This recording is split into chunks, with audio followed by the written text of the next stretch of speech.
The storm came faster than anyone expected.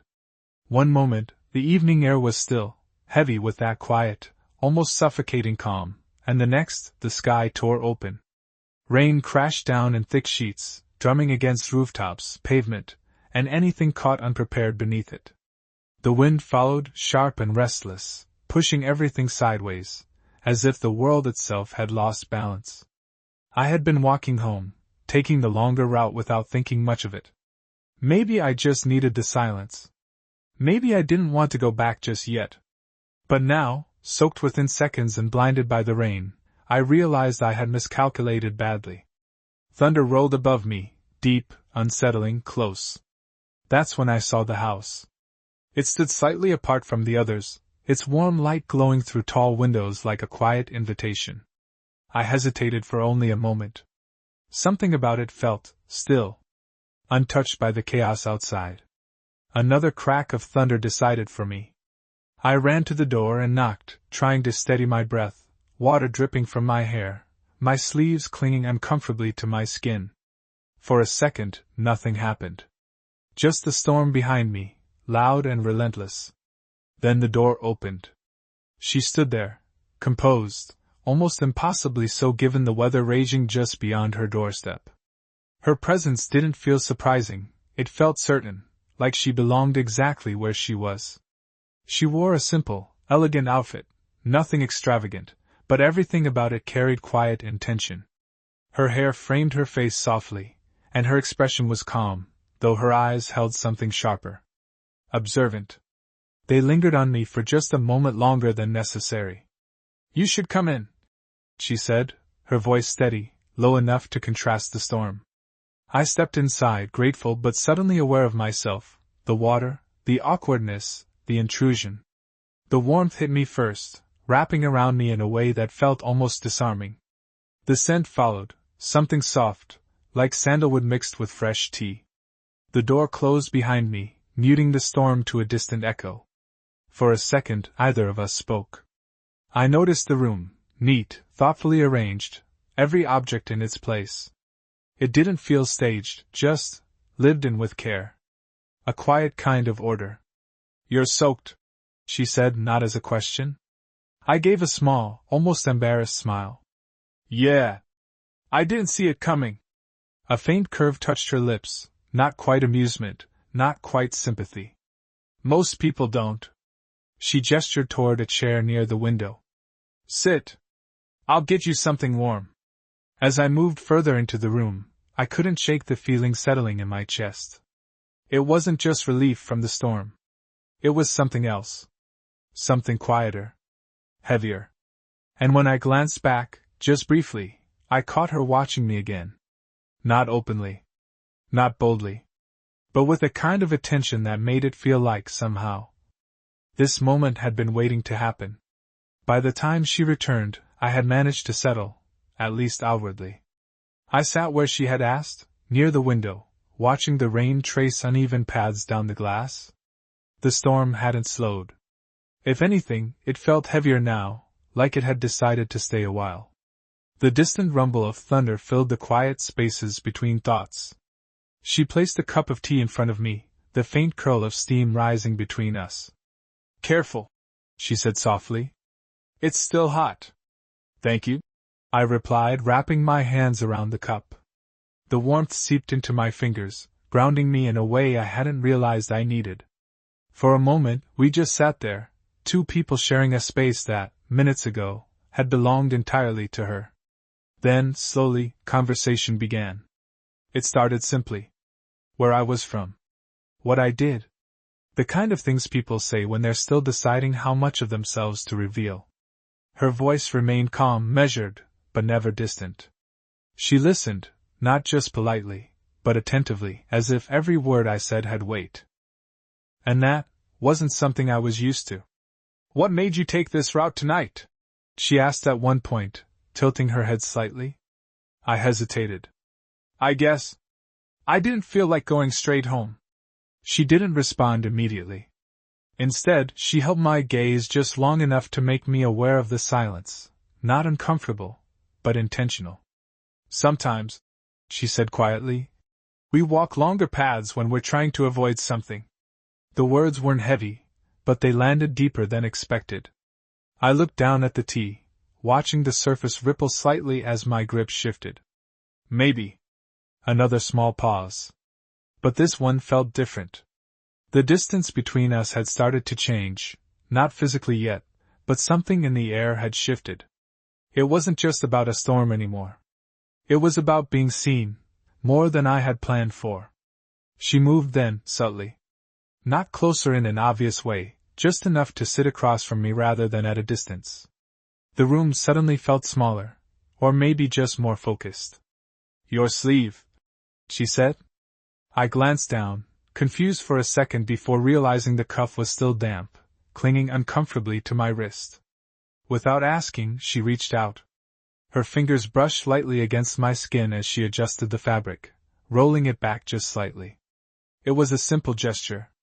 Practical. But the contact lingered. Not because she held on, she didn't. It lasted barely a second. But something about it stayed. A warmth that wasn't from the tea. I became suddenly aware of everything. The way my posture shifted, the rhythm of my breathing, the quiet space between us that no longer felt neutral. She withdrew her hand calmly, as if nothing had changed. But something had. Our conversation continued, though it no longer felt like small talk. It moved deeper without announcement, into thoughts about work, purpose, the quiet pressures of life. She spoke about experience, about learning to carry things without letting them show too much.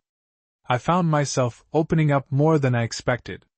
And each time I spoke, she watched me with that same steady focus, not intense, not overwhelming, just present. It was subtle. Everything about it was subtle. But beneath the calm, beneath the polite conversation and quiet gestures, something else had begun to form. Not spoken. Not defined. Just felt. The storm refused to settle.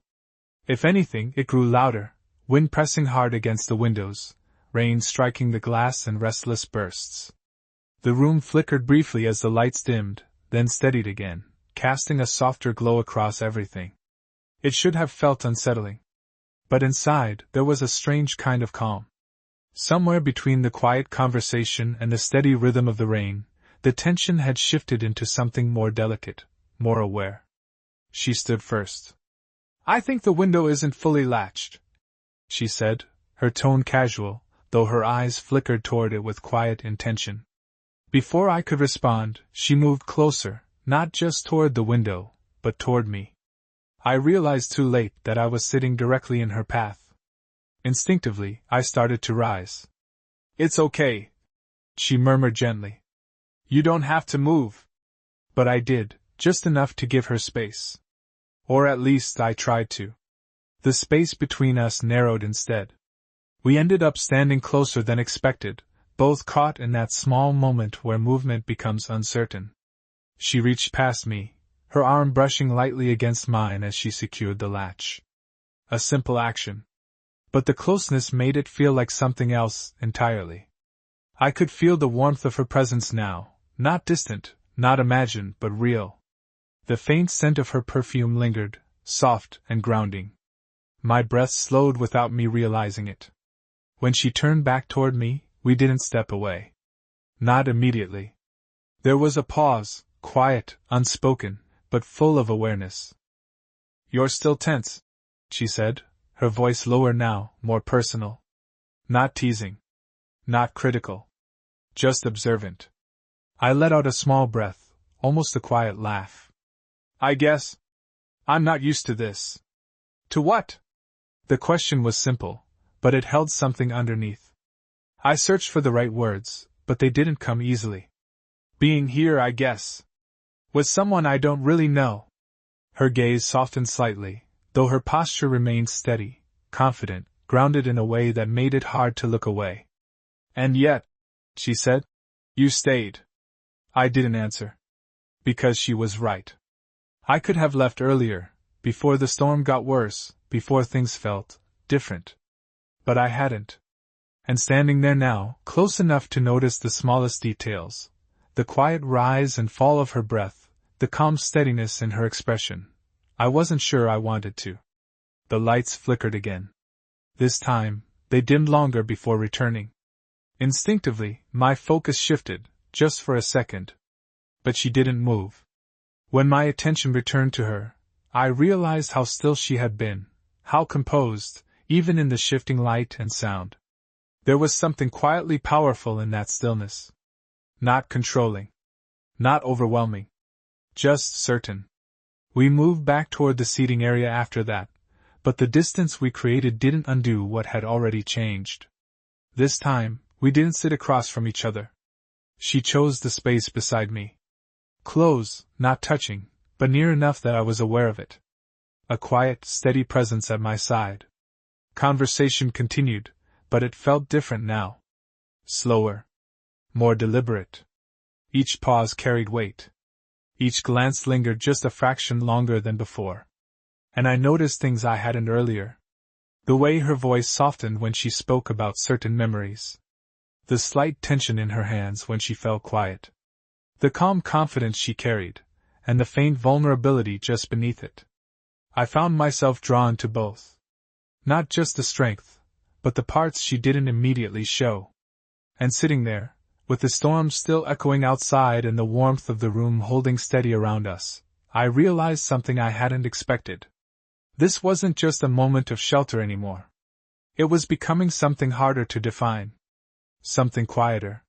Something that didn't need words to be understood.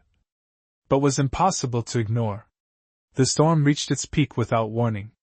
One moment, the rain was steady, loud, but familiar, and the next, the sky cracked open with a sharp, violent burst of thunder that seemed to land directly above the house. The sound tore through the room, sudden and overwhelming, followed by a brief flicker of darkness as the lights faltered again. Instinct took over. I flinched, not dramatically, but enough to lose that careful composure I had been holding on to all evening. My hand shifted against the edge of the seat, my breath catching for just a second. And before I could steady myself, she moved. It wasn't rushed. It wasn't panicked. It was instinctive, but controlled. Her hand found my arm first, firm, grounding. Not gripping tightly, but enough to stop that moment of imbalance. And then, with a quiet certainty, she drew just slightly closer, guiding rather than pulling. My back brushed lightly against the wall behind me. Not trapped. Just held in place by the moment. Everything slowed after that. The storm was still there, loud, relentless, but it felt distant now, like it had been pushed outside the boundaries of something much quieter, much more contained. Her hand remained on my arm. Warm. Steady. I became aware of every detail all at once, the closeness, the way the space between us had disappeared entirely, the soft rhythm of her breathing now within reach. My own breath felt uneven in comparison, like it hadn't caught up yet. I should have stepped away. That thought came clearly. But my body didn't move. Neither did hers. When I looked at her, really looked this time, I noticed something had shifted in her expression too. The calm was still there, that same composed presence she had carried from the moment she opened the door, but beneath it, there was something more exposed. Not weakness. Just honesty. "You don't have to hold everything so tightly," she said, her voice softer now, almost blending with the fading echo of thunder. The words weren't about the storm. I felt it immediately. My throat tightened slightly, not with fear, but with something harder to name. Being seen like that, not in a surface way, but deeper, wasn't something I was used to. "I'm not," I started, but the words didn't finish. Because even I didn't fully believe them. Her hand shifted slightly, not moving away, just adjusting, her fingers brushing more lightly now, less about stopping me, more about staying. "I know," she said gently, not pressing, not correcting. Just understanding. That made it worse somehow. Or maybe better. I couldn't tell.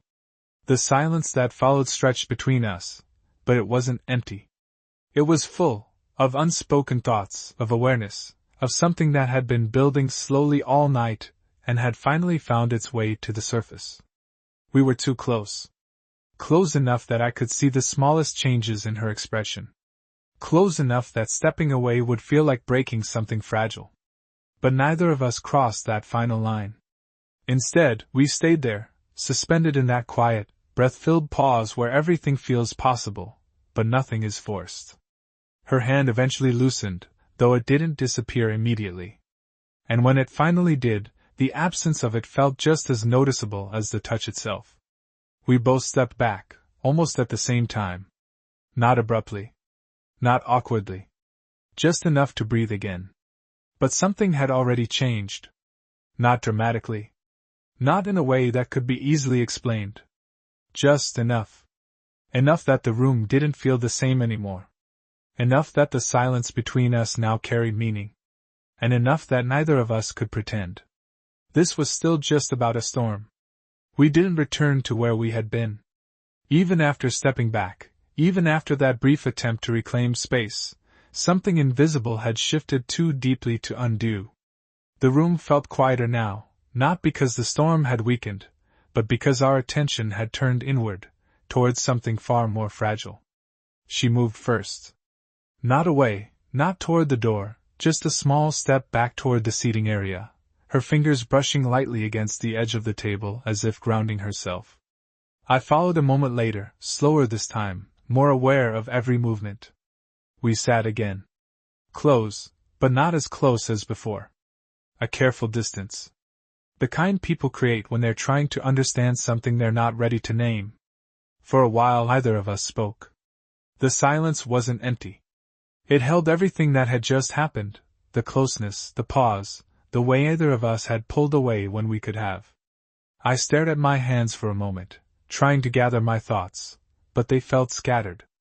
Out of place. I didn't mean to.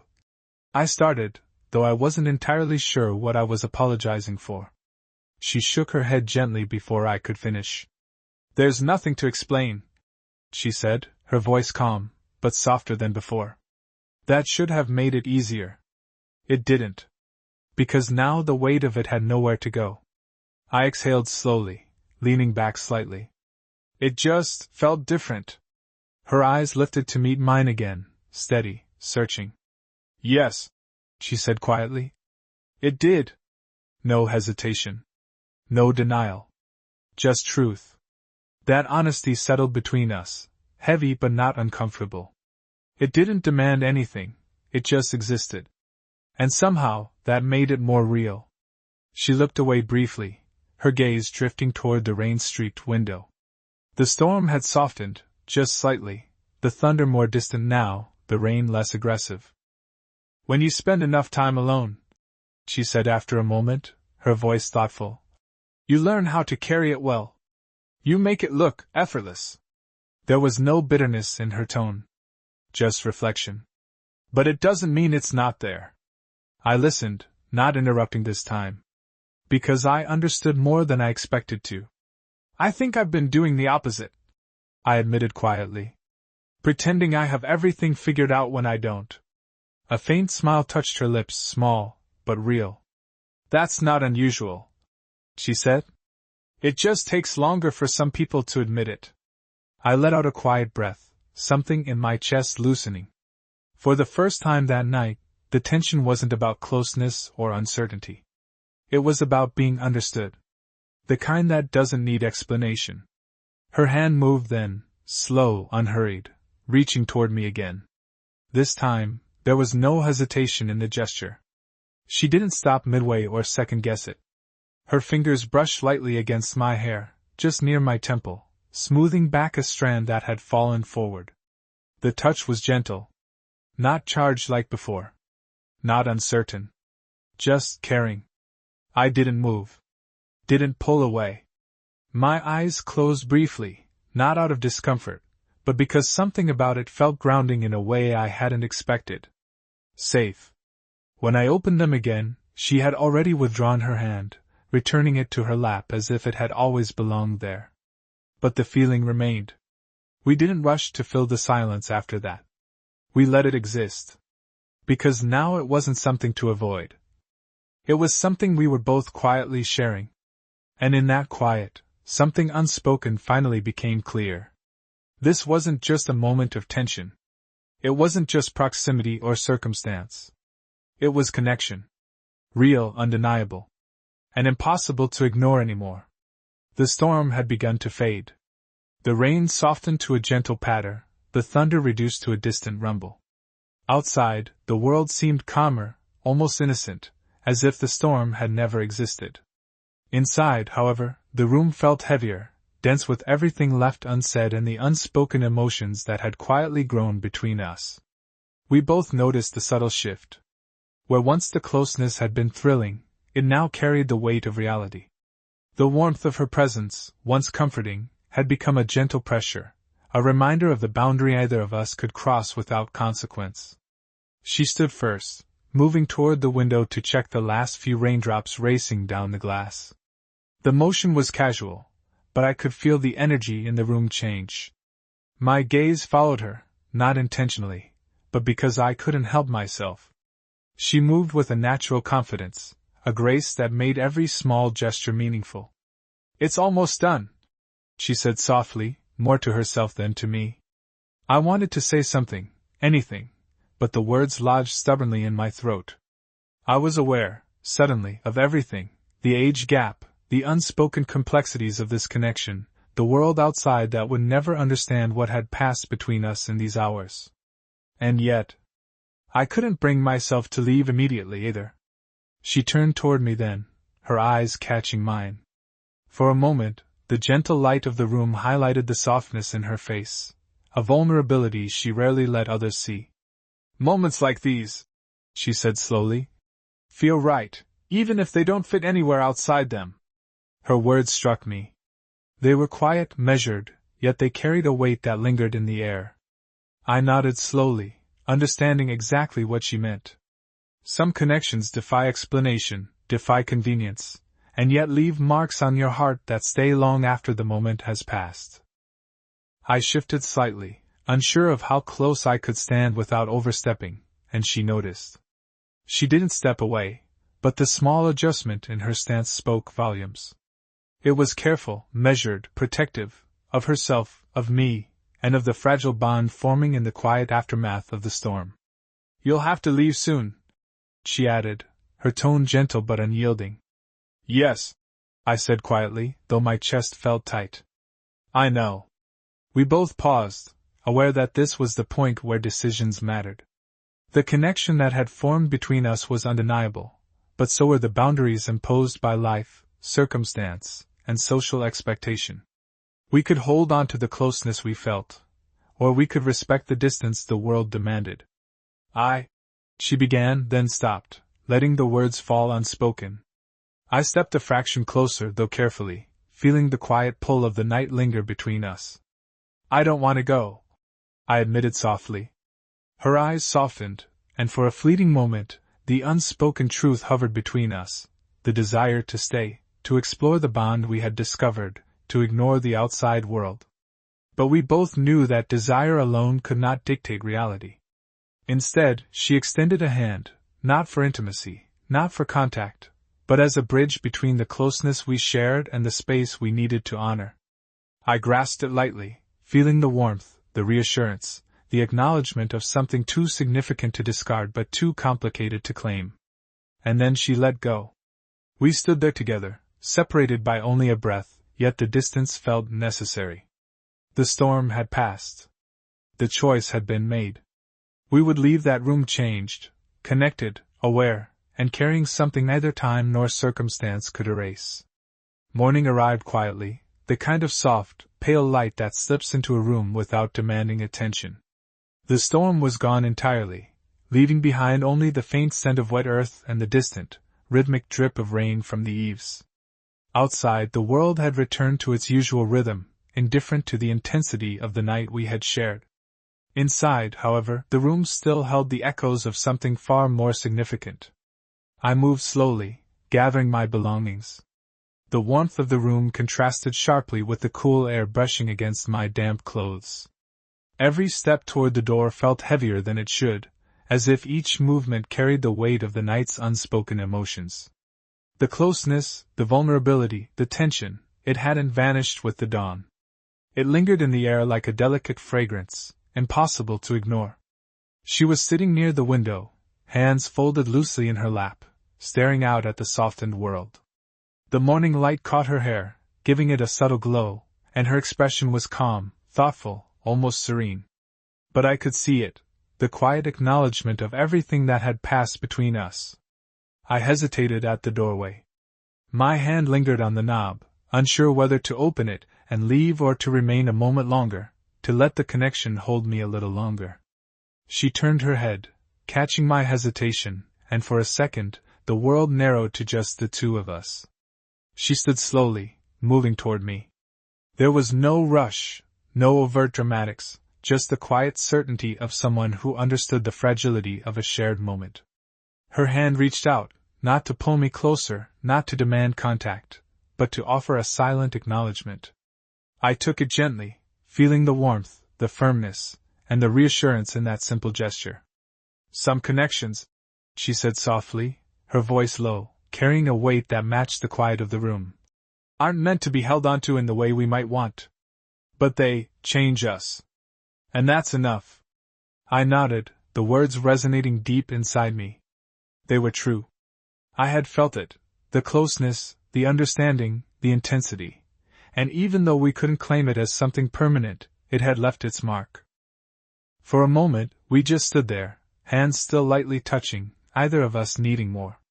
The storm had passed, the night had ended, and yet in this morning quiet, everything felt complete.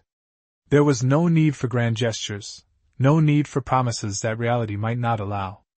The bond existed in its purest form, unspoken, profound, and lasting. She released my hand first, letting it drop gently to her side. I stepped back, feeling the room expand around me again. I didn't feel a loss. I felt change. A transformation brought by honesty, by closeness, by the shared understanding of something neither of us could articulate fully. As I opened the door, sunlight spilled across my path. I turned back briefly. She was still there, watching, her expression calm but thoughtful, as if she too felt the weight of the night's impact. I gave a small, almost shy nod, and she returned it with the faintest smile, a quiet acknowledgement of shared experience, of understanding, and of mutual respect. I stepped outside. The air was crisp and fresh, the world moving forward. But something inside me remained behind in that room, not lost, not forgotten, but transformed. The storm had ended. The connection remained. And I knew, without words, that nothing would ever be the same. Some bonds do not need to last forever to leave a lasting mark. That was ours. It was enough.